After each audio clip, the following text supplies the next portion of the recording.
নীরবতা। নীরবতা একটি শব্দ, অথচ এক অনন্ত ভাষা। এই কবিতায়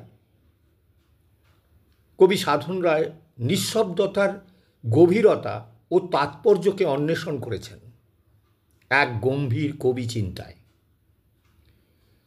যখন শব্দ হারিয়ে যায়, বেদনা উচ্চারিত হতে চায় না, তখনই নীরবতা হয়ে ওঠে সবচেয়ে শক্তিশালী মাধ্যম। ভাষাহীন ভাষা, অনুভূতির অন্তর্জাল। এই কবিতা কেবল নীরবতার প্রশংসা নয়, বরং এটি একটি আধ্যাত্মিক আহ্বান, নিজেকে বোঝার, নিজেকে জানার, নিজের ভেতর ডুব দেওয়ার এবং সেই নিঃশব্দতার মধ্যেই এক গভীর বন্ধন খুঁজে পাওয়ার পথ নির্দেশ।